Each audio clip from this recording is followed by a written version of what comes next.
Hello, everyone. Thank you for joining us this evening. We actually have the privilege of being together here and also virtually. So we have many people that are joining us through a live stream, and we want to welcome them as well.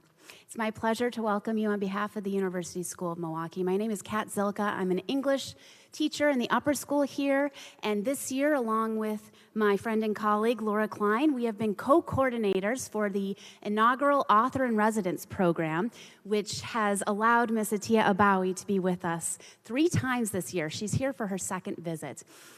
Miss Abawi has been a wonderful presence in our school. She is a 3-time author. She is an award-winning international journalist. She is a fantastic person, personally, if you get the chance to know her.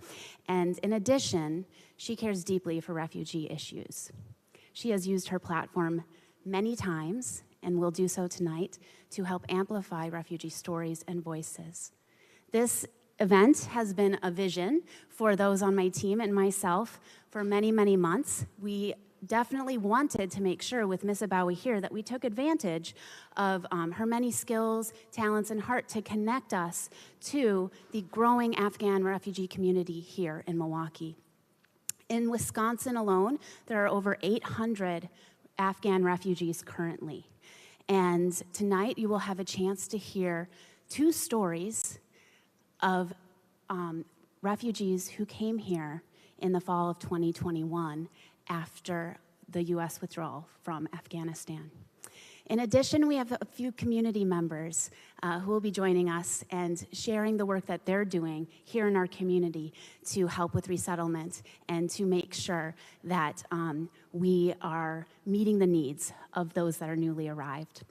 So I will give up the mic to Ms. Abawi, who will be leading our discussion this evening. You will hear from each of our panelists, and then at the end, you will have a chance, those online as well, to ask questions. Before I do that, however, I just want to say thanks to a few people who have made this evening possible, including Pam Seiler and Eric Shad from our communications and marketing, who did a lot of work to put this online and to make this event possible. Thank you so much to both of you. And I also want to say thank you on behalf of myself and Laura to Ms. Kate Gay, who has worked tirelessly on many initiatives here at the school, and she helped make this evening possible with her vision and heart. She's not even in the room right now because she's still cleaning up dinner that we had with our panelists, so we can thank her as well. And with that, we welcome our panelists and Atia. Thank you so much. Thanks, Kat, for that amazing introduction, and thank you and Laura as well for all that you have done, and Lori and Kate for making this happen. So I want to thank everyone who's here. I want to thank everyone who is also watching in the streaming as well. This shows how much that you care and that the community cares about refugees. Obviously, Wisconsin, particularly Milwaukee, has also had the effect of the refugee community that came in after 2001. You guys know it very well, and it's great to know that you are open to getting to know them, to understand them, and as Kat said, refugees are near and dear to my heart. My own family, we were refugees. I've written a book about refugees because I feel like we need to find empathy and connect with them, and you are showing empathy today, so thank you so much. And this is not about me, it's about you, because you all are making the greatest impact. And I want to introduce everyone first. I want to introduce Maryam Durani. Ms. Durani is an Afghan activist and a woman's advocate for many years. She was in Afghanistan and continues to be. She gained prominence in Afghanistan for her political and business acumen. In 2012, she received the International Women of Courage Award from then Secretary of State Hillary Clinton and First Lady Michelle Obama. She arrived after August of 2021, where she also had to leave Afghanistan, but she is currently now working as a cultural coordinator for the Hanan refugee group. Next to Ms. Durani, we have Khatera Nazari, and Ms. Nazari was part of a small group of Afghan students who fled during the Taliban takeover in August of 2021. She made her way to Wisconsin, where she now studies at the University of Wisconsin, and she's studying medical engineering. And an interesting fact is that she is a lover of art and poetry and feels that it connects with humanity's early civilizations and their developments. Thank you. And we have a familiar face, two familiar faces. We have Ms. Janan Najeeb. Ms. Najeeb is a founding member of and the current president of the Milwaukee Muslim Women's Coalition. Ms. Najeeb has been a critical voice for Milwaukee's Muslim community. She left her career as a microbiologist to help represent the Muslim community at a time when the community has been vastly misunderstood. She is also currently working on a buddy program and a women's sewing circle with the newly arrived refugees, helping them settle into Milwaukee. And finally, we have a familiar face from the halls of USM, Benjamin York. Mr. York is currently the section manager for the Refugees Program in the Office of the State Refugee Coordinator here in Wisconsin. He's been working rigorously to ensure newly arrived refugees in the state settle into the community as smoothly as possible. And a while ago, you used to work here at USM for about 4.5 years, right? Yes. Well, thank you all for being here today. Thank you for taking your time to help others understand what is going on in the community today and what you've been through for the last 1.5 years and prior. Maryam Ms. Durani, we're going to start with you. Can you tell us a little about what it was like to leave Afghanistan and why you had to leave? First, hi. It's very hard, you're talking about that experience. First time we leave Afghanistan, it's not for me, it's easy because I have with myself, my father, he's very sick. And around the airport, I think it's possible, it's 2,000 people stay and want to go inside the airport. It's not easy for my family with a sick person. But we all have a good friend in US. They all help me. They all find the VIP way, and we all can go to that way. It's very easy, not rush. But after that, one night I stay in the airport with my father, just land, no other things, and water. We all have child, and all night they are cry, it's a cold, and you don't have anything for support your family. After that, we all come to Qatar for 5 days. Again, my friend helped me, and we all come direct to US. First, we all go to Virginia, and the Virginia, again, I find my friend, she meeting with me in the US Embassy in Afghanistan, in Kabul. And she know from that area, and she called me, she find me, and she helped me. We all come to Wisconsin camp. It's a good something is bad in the camp, but it's gone. And the Department of State decide we are come to Milwaukee. And because before I come to US, and I see a lot of state from US, but I don't see in Wisconsin. And for me, it's hard, because I don't know about that state. And some people talking, I remember one lady, she's doctor in the camp. She's from Texas. She told me, why you are go to Milwaukee? I said, why? What's the problem? She said, it's not safe. I said, what? And I'm go again to Department of State in the camp. I say, this place is safe or no? I'm coming from war. I don't want to go to some place. Again, I see war. She told me, no, you don't worry. It's a safe place. And we are come to Milwaukee. First month is very hard, because we are feeling alone. We all lose the family member. We all lose friend. We all lose job. We all lose everything. And we all don't know about that new place. about the shop, about the people, about the culture, anything. But one night, I remember one group coming and knocking my door. We are open the door.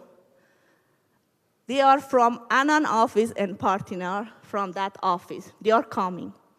And they are told to us, welcome. And they are finding Afghan people. They are from in the Milwaukee and Madison, and they are take these people, and because we are feeling better. After that, they are asking from us, which thing you are need? And they are asking from us about the background we are having in Afghanistan, about the skill, about the education.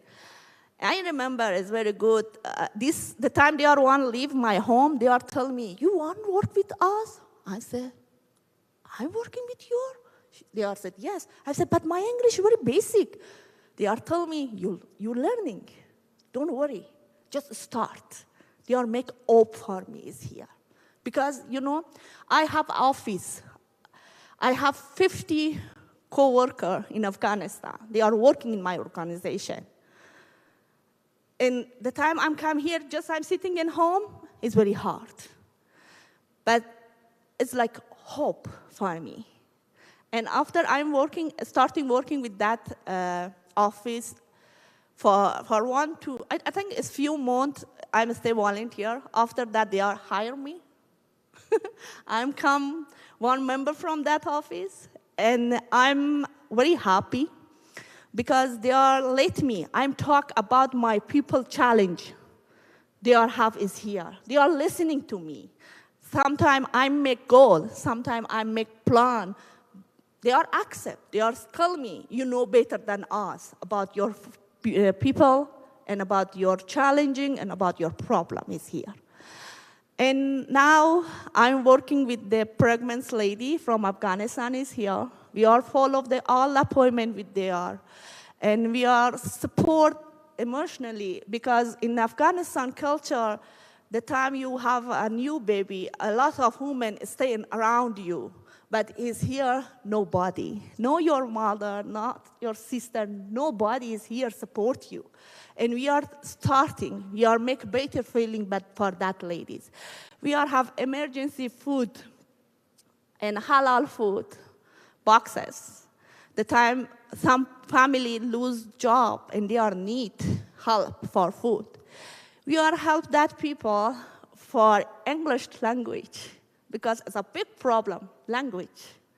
And we are starting have English classes, ESL classes for women, for men. And ESL classes at home because we are have some women, they are have baby, they are can go outside because they are don't have car. They are need use the public transportation, but it's not easy for my people. About that, we are starting that way. And we are have a group therapy for women, for girls, because the young girls around is 15 or like 13, starting between 13 and 18, they are go to high school, they are go to a school in US. It's a different culture is here, and they are confused. They are scared. They are afraid from everything in the school because they are taking, okay, I'm talking by different language. Nobody can understand me. They have problem for find friend. They have problem for trust to other people. And we are try, help, and make courage for that girls. They are stay better in the school activity. And we are have a teen group for boy and girls in the per week one day, in Sunday. We are teach life skill. We are teach safety in the new society. We are teach which way they are can manage between two culture. Now they are living. And we are have a lot of more program for refugees. More for Afghan people I'm talking because I'm working to that part. But my office working with all the refugees. And we are have now a new part for job find a job for men, because we have another challenge for Afghan men. They can talk English, and they don't know about the rule work or rule job in the U.S. They are starting work, but after 3 months, they all lose the job because they don't know about the rule is here. And we are starting help that man for make a good resume about the skill they are having in Afghanistan, and help find a good job. Is like they are stay comfortable, they are feeling better, they are stay more helpful for that job.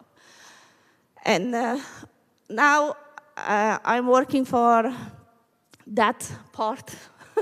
And I know it's not easy. You find the way to new society, but I think other people can help you. Like we have a sponsor or volunteer people in with the Anon office.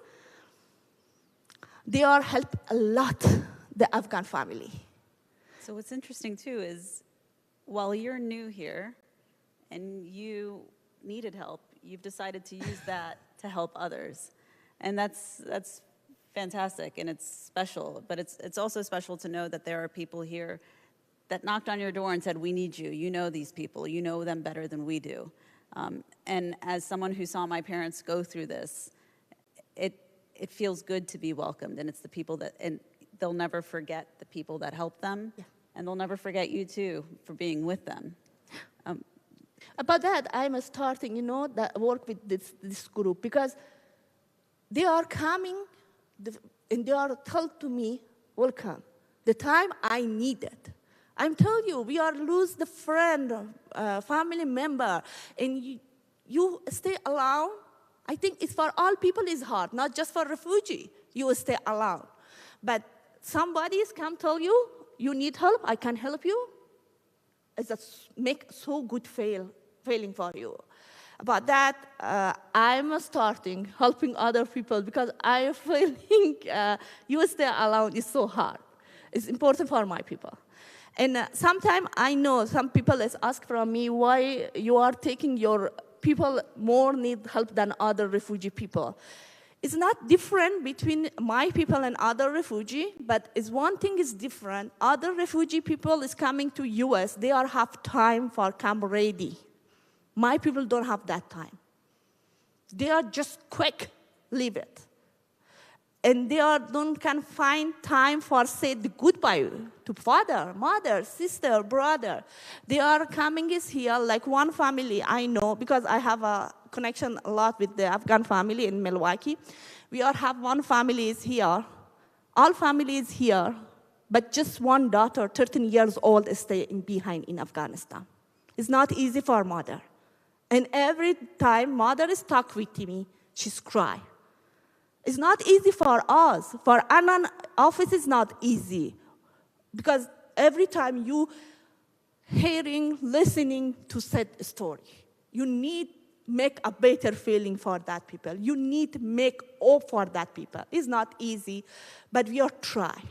We are try, and is a good, we are not thinking about the, like I have one co-worker, his name is Halima. She don't care about the language. She just wants sharing feeling. I like that. And she's one just help. By helping, she want make better feeling for people. And sometimes you are taking, it's just say to somebody, hi, it's not important, but for some people it's very important. You like have neighbor, refugee neighbor, just the time they are come out from house and you are out from house, just shaking your hand. It's very big and important and so helpful for your neighbor. Like I'm go to some area for living. First time, this my area, not a lot of refugee people. It's very less. First time, I'm very worried. But I remember front my house, one house, there is couple, it's a wife and husband. First time they are knocking my door and say, welcome is here. They are asking from. And I said, from Afghanistan. They said, you are Muslim? I say, yes. He said, okay, welcome to that area. And after that, I found more courage for connection with my neighbor. I tell you, sometimes we have volunteer. I know they have hard work with Afghan family, and they are sometimes come tired, but every time tell to they you are thinking about the feeling you are making. You are thinking about the hope you are making. You are thinking about the power you are making to other people. And you are make wish, you are make dream. Is a big, is a not, I think it's very important, it's not, you don't can forget that. Just you thinking about that, you find it more power for support and more power for continue your work. And the volunteer, I am tell you, I can't, now I want to tell to that volunteer I know, thank you so much from here, because I know it's very hard, but they are help a lot my people. And I tell you, they are hope maker. I think it's a good word for that people. That's fantastic, hope maker. Yeah. That's beautiful, and unfortunately, I'm going to go to something sad now, because Khatera Jan, I'd love for you to explain to us. Is it on? Yes. So you came here alone, without family. All of your family is stuck back in Afghanistan. You told me the neighborhood that you lived in. It was an amazing neighborhood. Unfortunately, now it's not so amazing because the Taliban are very close.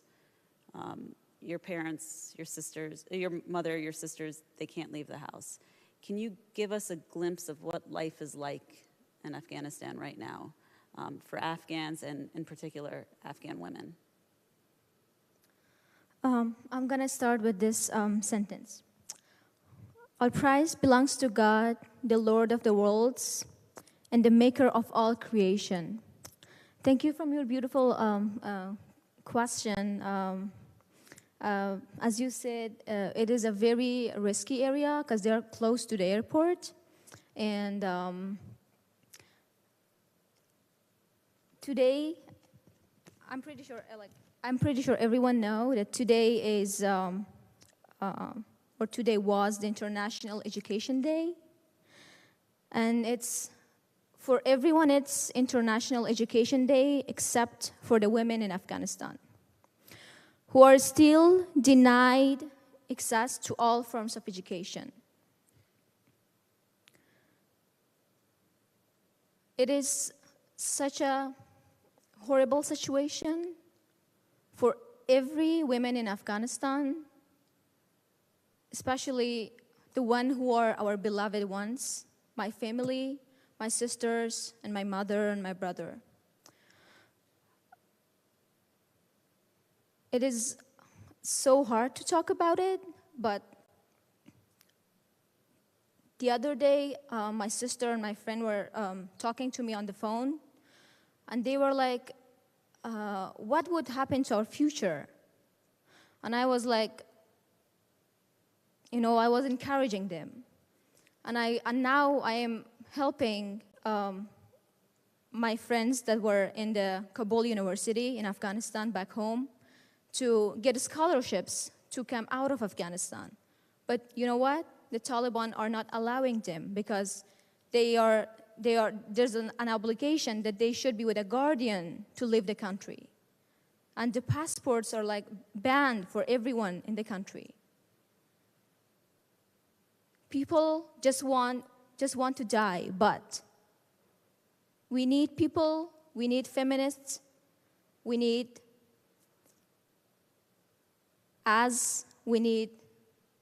women to encourage them.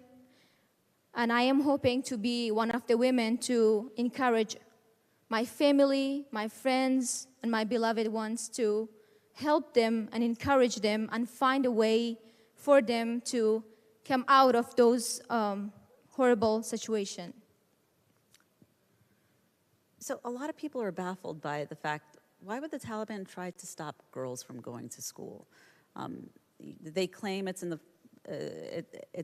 for religious purposes, but we all here know Islam, and we all know this is actually un-Islamic.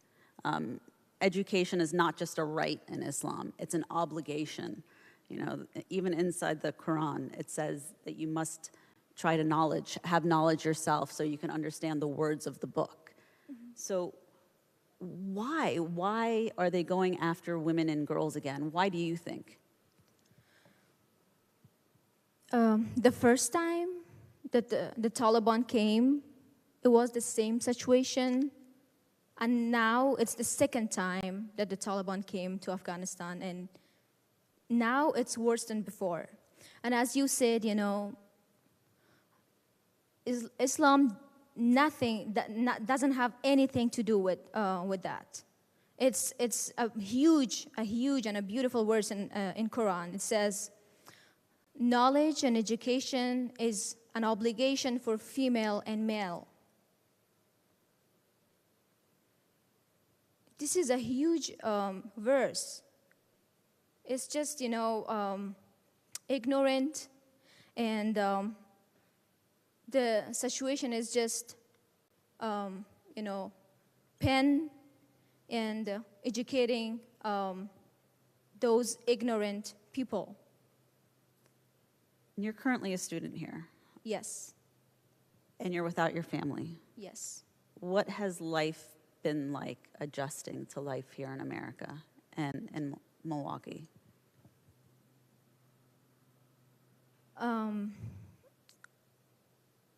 The first, some of my friends might hear this so many times, but the first month that I came here, the first month the whole month I was in the house. I didn't even come out of the house once because I felt guilty. Why I felt guilty? Because here I'm safe, I have food to eat, I'm secure, I'm free, I can go to school. So the first month it was very hard for me to find myself and to know that we as a women, nothing can limit us, and how strong a woman is. And then thanks for the host families and the friends and very nice communities that we have here. They helped me a lot, and my family encouraged me. Even they were in a horrible situation, but they know that I was alone here, and they helped me to find myself and to get the decision that, okay, you are here, what you can do here, what you can do for your family, how you can be the voice for the women in Afghanistan. It was the first days, it was very hard, but I found myself, and recently I got the award. I am honored to be the award recipient for it's so long, so I'm gonna read it. Afghan American Artists and Writers Association, Worth Writer Art Gallery, University of California, Berkeley, which is a great, which is a huge honor, and I will continue to do this, and this makes my family proud. This makes my country proud, and this makes me feel that how we as a women strong and capable of anything that we want or we desire for. I think I speak for a lot of us in this room when I say it makes both of your countries proud. Iftikhara Kaligimo. And Farsi, that means you're the pride of all of us. Thank you. Thank you. Thank you for sharing all that with us. I know it's difficult, especially talking about family that's stuck in a terrible situation. Janan, you are doing incredible work. Everyone here, I'm sure, knows you. They've seen you around these halls. They've seen you around Milwaukee, they've seen you on television because you've done so much to help the community here in Milwaukee and the Muslim community really throughout the country by helping the community here. Speaking as an American Muslim refugee in the 80s, we didn't have that. You know, we didn't have that connection. We couldn't find that. The fact that you stepped up, you mentioned earlier, you didn't have that either. Can you tell us a bit more about your coalition as well as this buddy program and the Women's Sewing Circle and what you're doing with the refugee community in Milwaukee? Sure. First of all, I want to say good evening, everyone. It was just such a joy to walk back into the halls. I have my two youngest sons graduated from here. The youngest one actually is a junior in UW-Madison, and so and to see so many of his former teachers and just a place that has such wonderful memories for sure.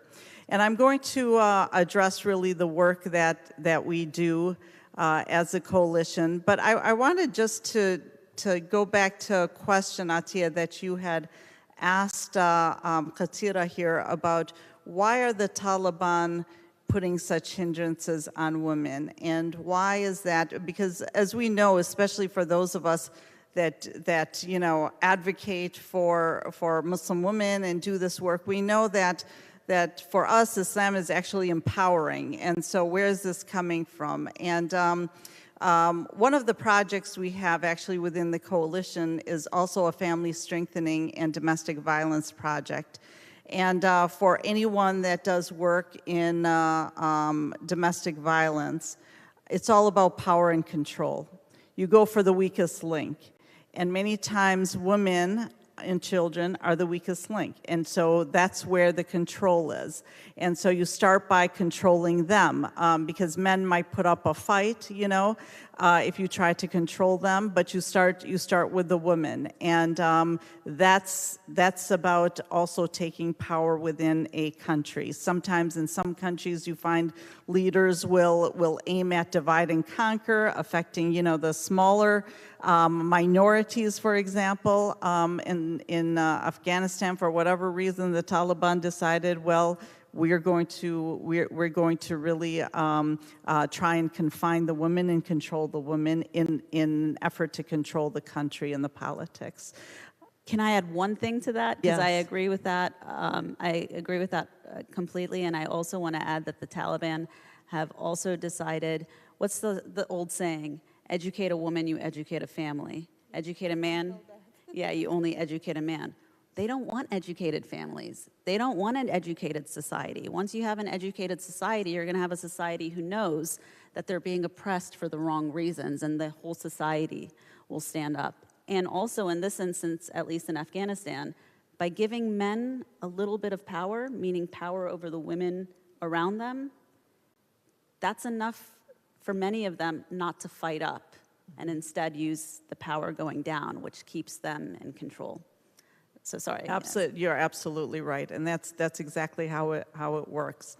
But to give you a little bit of background about the Milwaukee Muslim Women's Coalition, we started this actually more than 25 years ago. I'm one of the founding members, and it came as a result of similar things, a lack of understanding of Islam and Muslims. We were a group of about 20 Muslim women. They were physicians, professors, engineers, nurses, teachers, and everywhere we went, there was just, even then, a very lack of understanding of who we are as Muslim women. So we thought, well, we're going to create this organization and create a speakers bureau and be out there. And honestly, the rest is history. Now we have, we have a building. We run numerous programs. We run an Islamic lending library, public lending library. We have, we publish the Wisconsin Wisconsin Muslim Journal. We run the Milwaukee Muslim Film Festival. We have just a tremendous amount of programs and projects.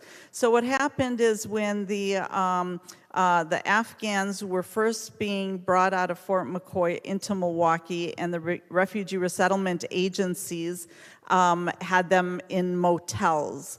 And so they needed to be processed. And so the refugee resettlement agencies reached out to us and they said, you know what? We've got kids running up and down the hallways of the motels. They want to throw them out of there because these kids are cooped up there and there's nothing for them to do in those motels. So they said, we can't even process the parents. We don't, you know, we can't bring them to our space to process them because the kids will be running around. It's just very, very difficult and we can't move forward. So we said, you know what, if you provide the transportation, bring them to us, we will create programs for the kids, and meanwhile you deal with the parents. And so that's really how it first started, and this started more than a year ago, when they were first being brought out of Fort McCoy. And we realized immediately that there's something to be said about finding a way to interact with the kids. This was the first time since they arrived in the United States that the kids had been anywhere. Was coming to us. So we had programs. It was not in our job description as an agency, but I put my entire staff on that. We got volunteers. Some of my staff are singers, and some are, you know, former teachers. And pretty soon the kids were dancing, and they were, you know, singing, and they're doing puzzles, and we had books and story time. And what we also realized that there's a lot of things that need to happen if the kids are going to honestly, if they're going to be able to be successful in school. So just understanding that, you know, you can't eat with your hands here. You have to sit down, you have to use utensils, this is how you're going to do it. This is, you know, there's something called in cultures that are very community and family oriented, there is nothing called personal space. If you do that here, you're going to be the most disliked kid on the block, you know, if you're constantly in someone's face. So just teaching about personal space, teaching about taking turns, a lot of these types of things. And so we said, well, how are we going to actually do this? Because you don't want to be in a position where it's always a teacher teaching the kids. They're not going to really get it that way. So we decided we're going to create a buddy program. And the buddy program is really getting kids, American kids, you know, from that born and raised here, that come and volunteer and are willing to be a buddy and be part of the program. And kids are fantastic. You know, you can tell them, and as we know as parents, you can tell your kids something 50 times, but then if their friend says, oh, that's a cool idea, it's like, you know, what have I been telling you for the last, you know, how long? So they will mimic each other. And so we found that the kids immediately were starting to, you know, to work with each other, and they became friends, and they were learning how to do things. So we moved the program into a school, and then we moved it. It was first a school in Brookfield, which was a smaller school, and it was difficult to transport. We were using volunteers to bring them, and most of the families were in the city. So then we were able to get Hamilton High School, which is an MPS school. And we work with Janan Refugee, which Maryam works with, and by renting their bus and their bus driver to go around the city and pick up the kids. They're all, you know, the families are all over the city, and bringing them to Hamilton High School. And we were having a problem with them coming on time, and so we thought, okay, some of the mothers were coming because it was a socialization thing. It was the only time during the week that they got to go out because they don't have cars, they don't have these options. So we said, okay, what we're going to do is do something for the moms. And we found out just through talking and interactions that all of them are phenomenal seamstresses. You know, just the same way you learn to cook, you learn to clean your house, you learn to sew. Everybody knows how to sew. I have some hilarious stories because the first day we hired the sewing teacher at Milwaukee Rec at Hamilton, and so she comes in with these little kind of pieces of cloth, and she was going to teach them how to sew pillows, you know, and so the moms just sat and looked at her. And so we had purchased fabric, and so we passed out the fabric. And so she's thinking that she's going to go one by one. Suddenly, these women were within the 2 hours pulling out blouses that they made, and skirts that they made, and holding dresses that they made without any patterns. Everybody else in her group, you know, her normal group has patterns, and they sit and they cut along the pattern. So it was, so she said, she basically said, I don't think I'm needed here. So that was the end of that story. So, but by including the women in the sewing circles, and Hamilton was one of the only MPS schools that still had a sewing lab, and then they called the other schools to see if any of them had any sewing machines. So they brought them all over to the school, so we would have enough 30 sewing machines for the women. And we told the families that we're sorry, if you're not ready when the bus is there, the bus is going to take off. And so suddenly the moms, boys, they whipped those kids at the door. They're all waiting at the door because they didn't want to miss their socialization time and their sewing circle time. We also realized that the women had were kind of going through depression. Many of them, like some of them, their husbands were still overseas. Some of them had some of their kids that were still overseas, family members. And, you know, as we were talking before, what happens when someone tells you you have 2 days, you're leaving the country? You know, what do you leave behind? What can you, I mean, you have left your entire life behind, basically. So there's a lot of depression and trauma that's going on. So we incorporated a social worker and started the last 45 minutes of the sewing class is basically a support circle. And so we address whatever topic is important to them and give them a chance to all talk, and we interact and talk about, you know, ways to try to deal with that. And most importantly, you know, many times they will go off in Pashto or Dari and forget all about us and start talking and encouraging each other. And the social worker was, well, that's not the way it's supposed to work. I said, that's okay. It's working. That's all that matters. You know, they just need to have that support. So it's kind of interesting because you have to improvise sometimes. But I was telling Atia a funny story about the importance of cultural awareness and cultural literacy when the social worker came, and you know, she wants to do the standard circle, and so she had brought a bunch of stuff to put in the middle that people can pick up so that they can each, you know, kind of talk about and use that as almost like a microphone, sort of like. And so she had rocks, and she had a turtle and a stuffed animal, and she had a bunch of statues. And so the women sat around and they're looking at this. And so, and suddenly, and nobody wanted to participate. And she said, well, I'm not sure. And of course, what's the first thing she picks up? Not the stuffed animal. She picks up a statue of some strange looking thing. And so then the women are black magic. Black magic. This was a black magic, you know. So they figured, what is this that we're being asked to do? I told her, you can't use this. This is like idol worship. You have to understand the culture you're coming from. So we cleared that. I pulled out some prayer beads, and I said, this is going to be the item that we pass around. And so suddenly the women became animated and started talking.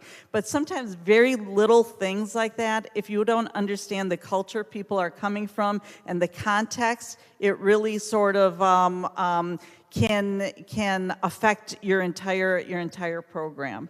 But hopefully you're looking at some of the photos, and the program has become so fantastic. We have 100 kids and 30 some women, and so because of the size, we've had to split them into two groups because we can only take about 60 on the bus at any given time. And we have 4 interpreters, and Maryam's brother is here. He's one of our interpreters, and actually Khatera is one of our interpreters because the Afghans speak Pashto and Dari, so you need to have interpreters in both languages, and people like Maryam and her family, actually, because you had told me that your parents, one speaks Pashto, one speaks Dari, so they know both languages, and so we're lucky to have some of the interpreters knowing both languages. That's fantastic work, and those stories are hilarious. You shared quite a few, and it's funny because I can see Afghans looking at a bowl of rocks and being like, you guys do realize I come from Afghanistan. I've seen more rocks to last a lifetime. Actually goes to a joke an Afghan man told me once, is that we were looking at the mountains, and he said, you know, God put rocks all over the world, and then he's like, oh, wow, I have a leftover stash, and dropped it all in Afghanistan. It's a very rocky country. Can I just add one thing, is that these are on Saturdays. We're always looking for volunteers. You can just drop in. It's not something to make it easy for people, you know. At any time you can bring your kids. The kids love to see other kids, you know, or whoever you would like to bring. And we have actually Rawand, our youth coordinator that runs the buddy program. She works for me. Rawand, you want to stand up? Yeah. Who's doing a phenomenal job as well. And she actually has a history of working at Zatari camp in Jordan, which has 200,000 Syrian refugees. So she has a lot of experience working with refugees. Yeah, and we have flyers about the program. And you have one this Saturday, yes? Yes, this Saturday, Hamilton, from the bus arrives 12:30, so we give them a little time to settle, but the program runs 1 to 4, and it includes a project, you know, an art project. We do some ESL work, and we have the gymnasium. So, and this week we're going to start some soccer for some of the kids as well. And the women are usually really happy in the sewing room. That's great work, and it's great to see. Very hopeful. Ben, this sounds all amazing. You mentioned before this event that from October 2021 to October 2022, Wisconsin had 868 refugees that have been settled into the state, correct? Just from Afghanistan. Just from Afghanistan. So this sounds very hopeful, but clearly there are a lot of challenges and a lot of needs still left, a lot of family members longing to bring their family as well. Can you explain what you're doing to try to help make that happen, to help settle them in properly, and what problems you're seeing at the moment? I can certainly try. I will say that it's difficult going last because I forgot that I have to speak, because I'm just so enthralled listening to all three of you that I'm just sitting here doe-eyed, and thank you for the opportunity to try anyway to recompose myself. If I could, again, reintroduce, I work for the state of Wisconsin in the Bureau of Refugee Programs, and so our job as a Bureau of Refugee Programs is to be a conduit, a pass-through of funding from the federal government or from other parts of the state government, and to grant out or contract out that funding to organizations that then provide services to refugees. So in an oversimplified way, we try to help the helpers. We aren't directly involved in that direct resettlement process, though many of us were. I'm, I think, the least well-traveled and the only monolingual person on my team, to my own great shame. But many people on our team either have refugee background or have worked extensively in refugee camps overseas or in resettlement here in the US, which is my background, having worked in resettlement.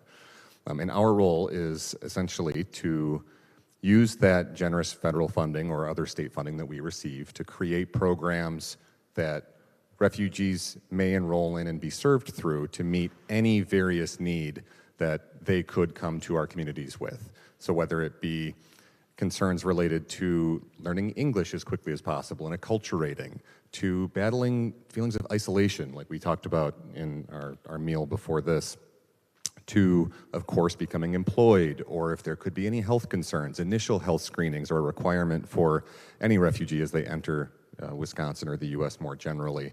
So our programs help to fund those types of services for any new arriving refugee, be they from Afghanistan or now Ukraine as a large arriving community or anywhere else. We do that in partnership with currently around 30 organizations across the state, spread primarily across 6 to 7 different local communities, Milwaukee being the largest.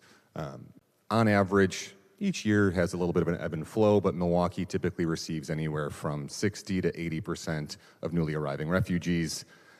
Thankfully, there has been some new organizations to open across the state, which has skewed the percentage a little bit, but Milwaukee is still the largest refugee resettling community in our state. And part of that is because we have previously 2, now just recently 3 resettlement organizations. We call them resettlement affiliates or RAs that do that direct work.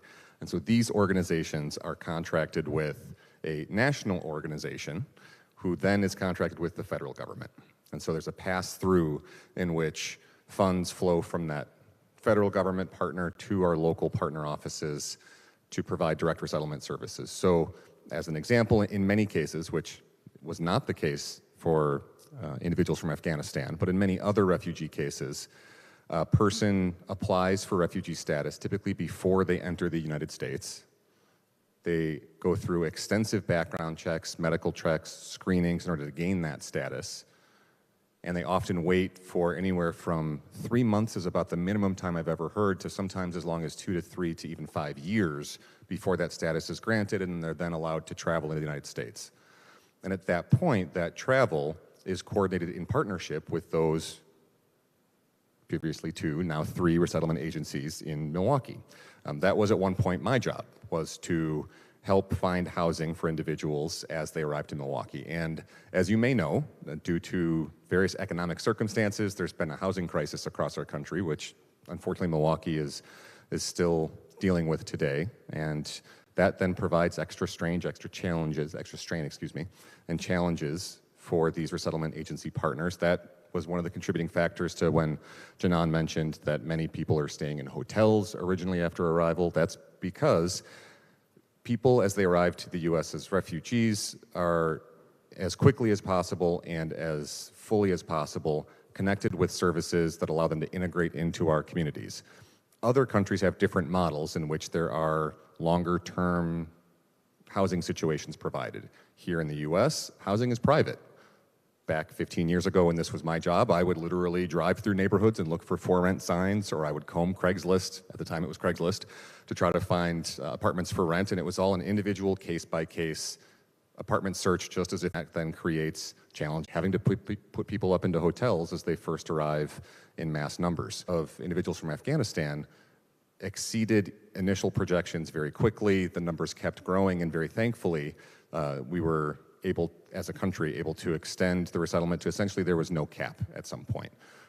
So that was due in large part to the work of organizations like people here on this panel that help provide services that could really take up the additional calls for help that came from organizations that were already contracted. So my job is to help work on a team of now 12 individuals that oversee funded programs. And we have, as I mentioned, almost 30 partners across our state, but those partners rely on community support. They rely on organizations like Janan's, who isn't contracted directly with our agency, though we should talk about that sometime. But they also rely on volunteers, on community groups, on churches, and on schools, in fact. As was mentioned earlier, I had the great pleasure of working at university school many, many years ago, and I came to this school through a connection that USM then had with the resettlement agency that I worked for.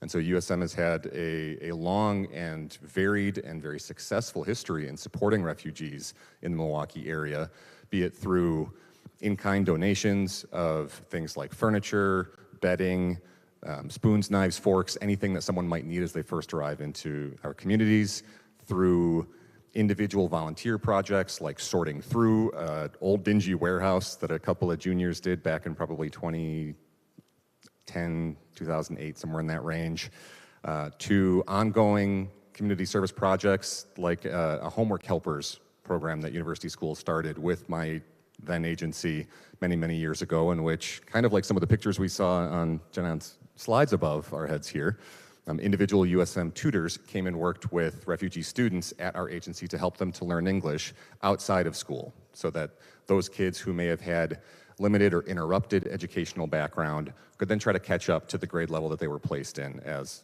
many immigrant students are placed in grade levels that are consistent with their age group as much as possibly their academic background. And so USM, as I'm trying to display here, has had a long and very, I think, proud history of working with refugees, and I've just been very lucky to have been a part of that now on both sides, through resettlement and then through working here at USM. And then after a few years of that, I did move on to the state position, where I now get to come back and speak with USM occasionally, to my great pride. Thank you so much. I want to go back a little bit on the Afghan refugees that have come in, and you've also mentioned a lot of Ukrainian refugees coming in.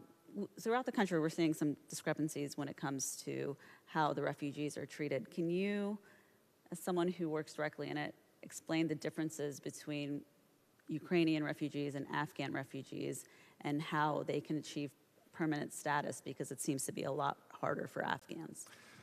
Excellent question. These are real challenges that my team and those that we work with are trying to face every day. So, as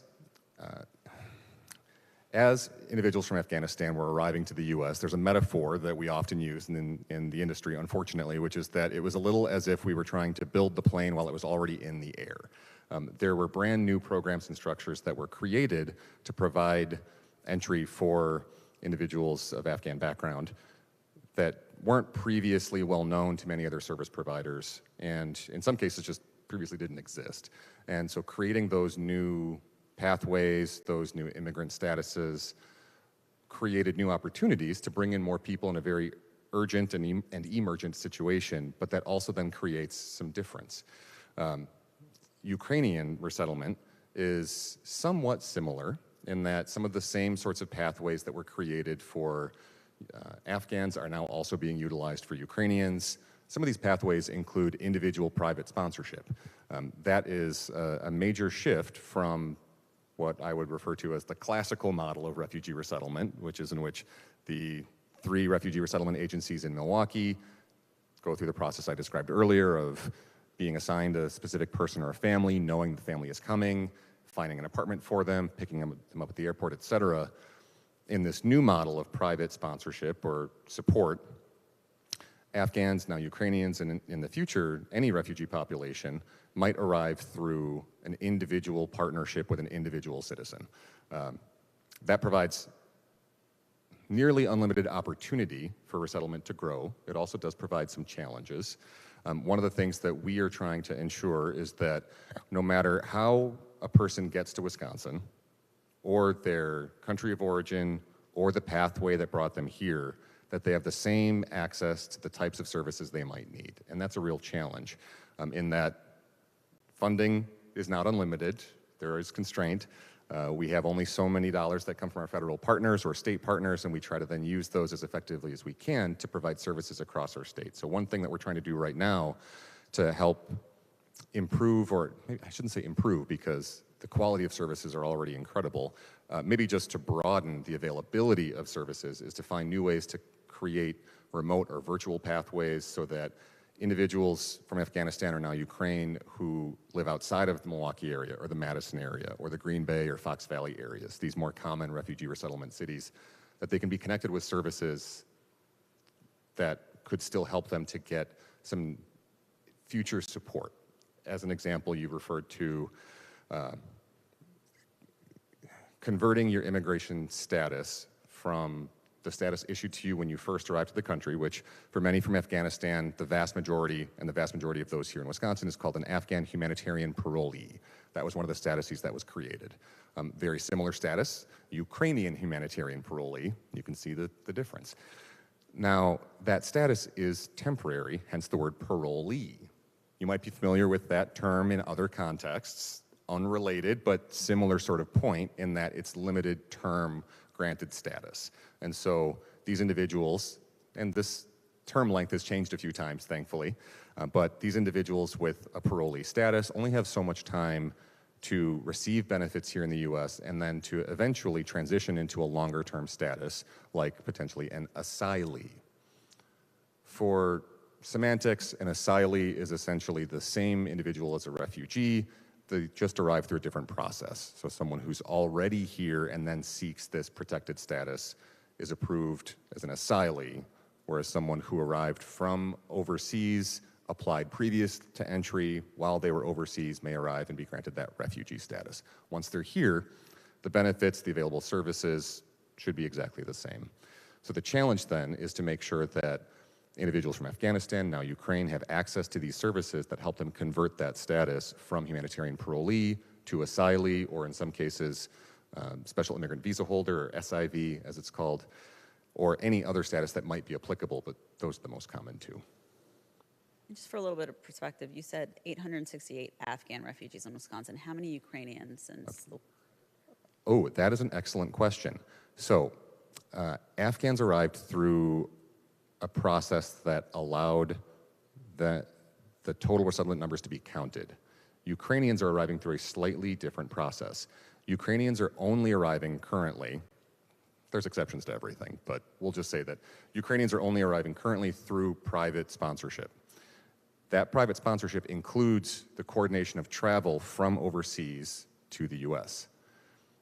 If that travel is privately coordinated, then the federal government doesn't know about it, and then thus our state government doesn't know about it. And so while we know exactly how many people are being approved to travel and are allowed to come in, giving an exact number of who actually has is more of a challenge. So I'm not able to share today specific numbers of Ukrainians for Wisconsin, but we have very close partnerships with our federal partners that allow us to see where supporter applications are coming from. So we know, for example, if a certain number of people have applied to support a newly resettling Ukrainian individual or family from the 53208 zip code, it's my zip code, easy one to call out, versus any other zip code across our state. If and when that person actually arrived is harder to count because it's up to them to choose to travel. Being awarded the ability to arrive here as a Ukrainian humanitarian parolee is not our then direct relationship to come. They're not required to arrive after they've been granted that status. It's still optional. And that's important to know about anything in the resettlement program. This is a voluntary program.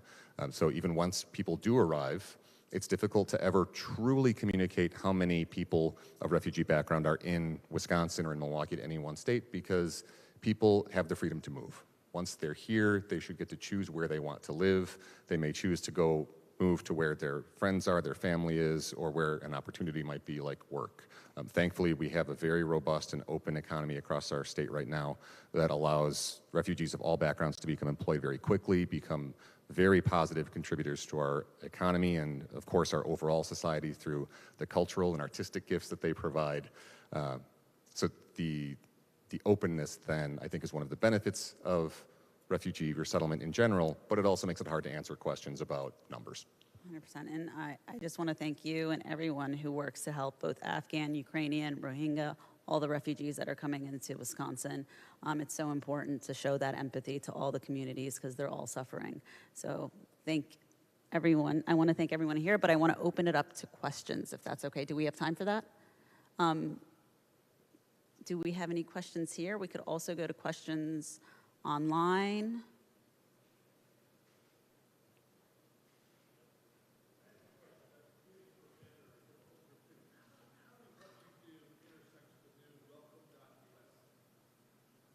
I'll just repeat the question since I've got a mic.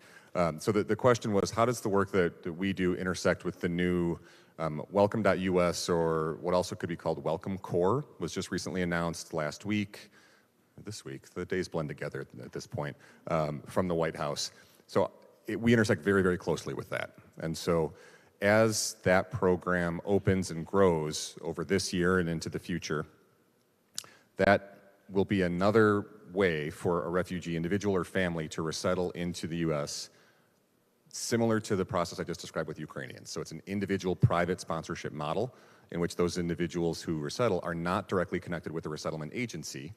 They may still go seek services there. In fact, I and the people in my staff certainly hope that they do, because that's where we provide funding to those resettlement agencies and other partners across the state. But the resettlement process starts at a very individual citizen level.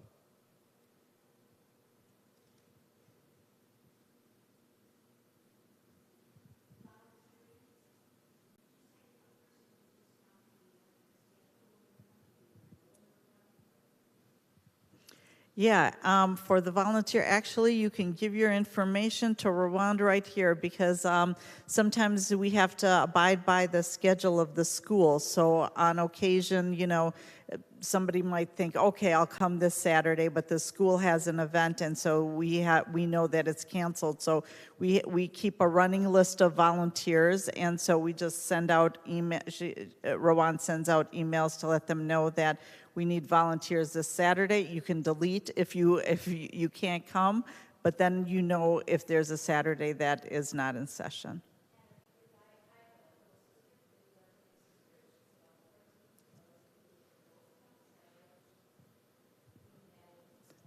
Yeah, that would be phenomenal. Just let her know that you'd be bringing a 14-year-old, and she'll fit right in with the girls there. Yeah.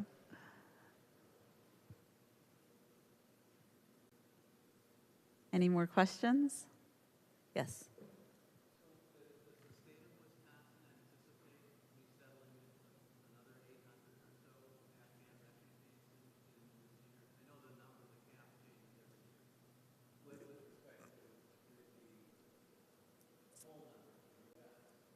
That's an excellent question. So we...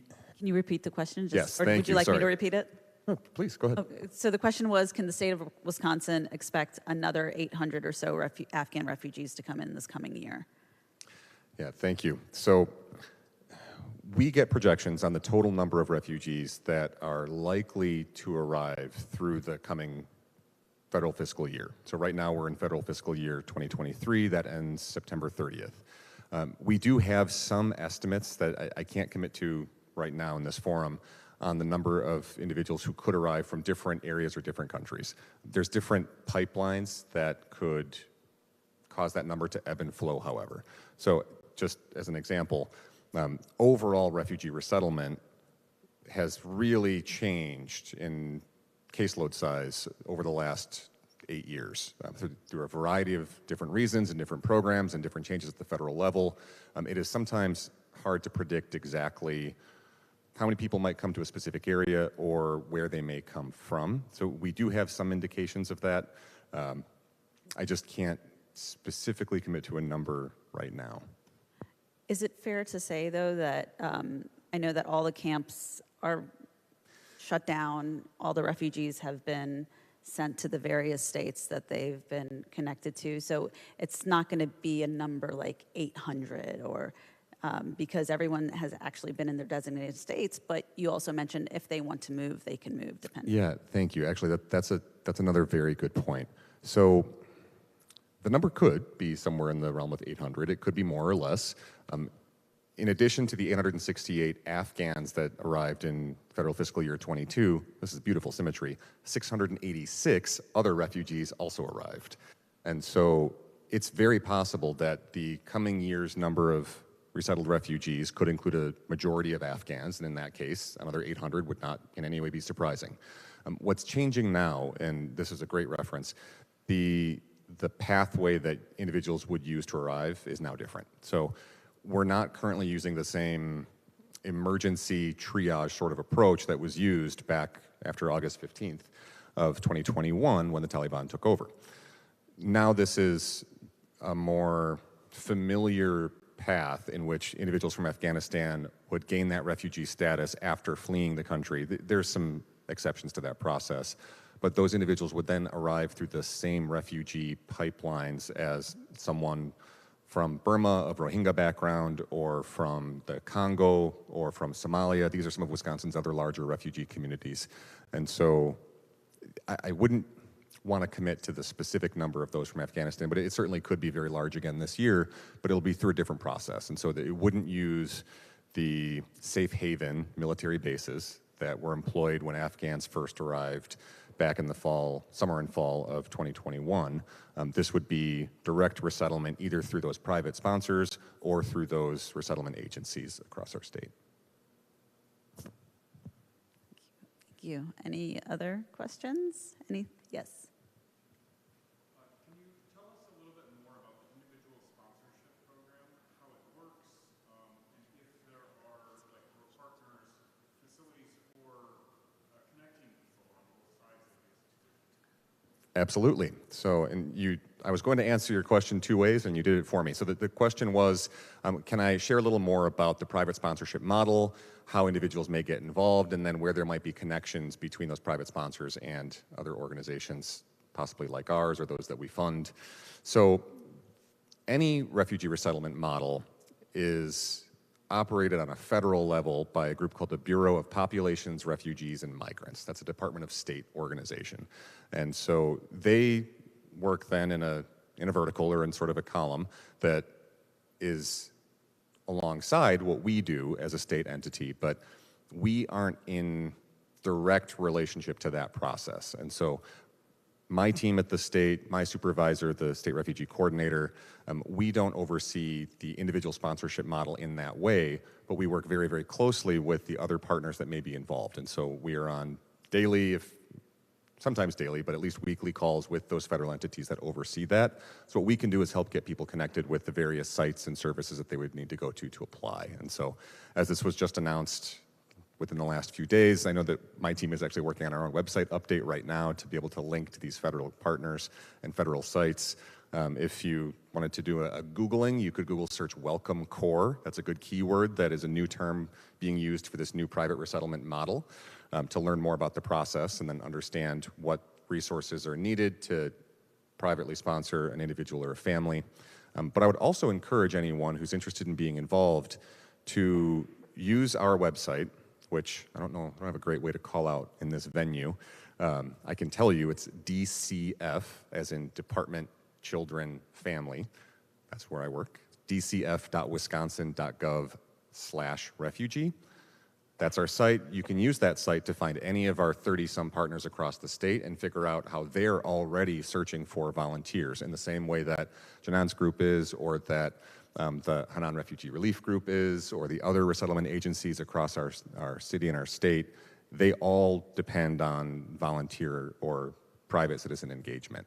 And so any of those groups could also help connect an individual volunteer with a refugee individual or a family or a certain type of project that really fits your needs specifically.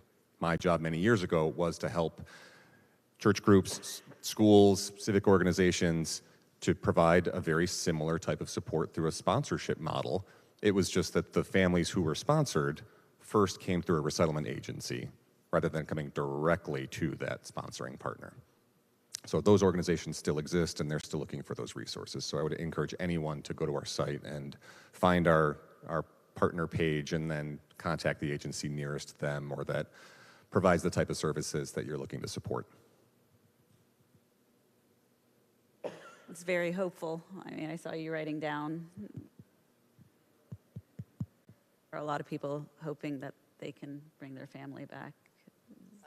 Yeah, that's great. And great news for someone like me, because I am looking, for individual sponsorship to help my family, and also, continue to your question about,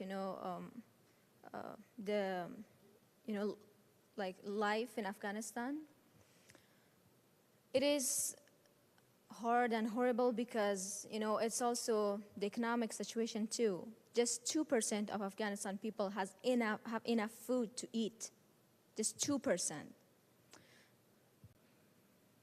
I have big dreams, but one of the dreams that I wanted to apply it as soon as possible is making a foundation and a charity for orphan people to help them to have a food, especially this year. The winter is so cold in Afghanistan, and they are just, hoping for someone who can help them. So I want to be the hand for them to help them and bring them food and warmth to their house. So hopefully we can work together and find a way to make it possible. Thank you. I have a feeling there are a lot of hands here that want to help you be that hand. So I hope that's the case. I think we do have Laura, one question regarding the Saturday sessions for the virtual attendees, if there's a website or a place they can go. Yeah, if they would like to contact the Milwaukee Muslim Women's Coalition, 414-727-4900, or they can shoot us an email, send us an email to staff@mmwconline, the word online.org, and just say that to be added to the volunteer list for Saturday, or if they want more information, and then we will have Rwanda Thank you. respond. Yeah. Great, thank you. Facebook page? Yeah.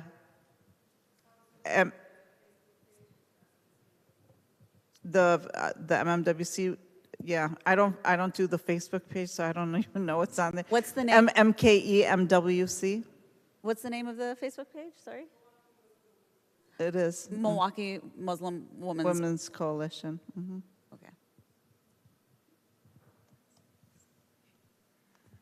Thank you, each of you, for sharing your story and for the work that you do.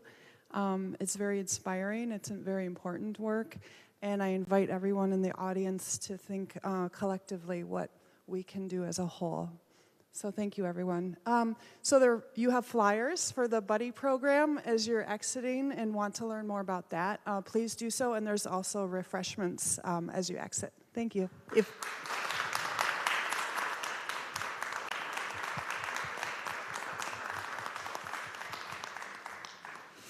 Just one thing before we leave. One of the big needs of the Buddy program, as I mentioned, the women are big-time seamstresses, and they like to sew their clothes, and so we are spending upwards of $500 a week on fabric. So if anyone has fabric, I'm talking about not 1 or 2 yards, you're looking at 6 to 8 yards of fabric.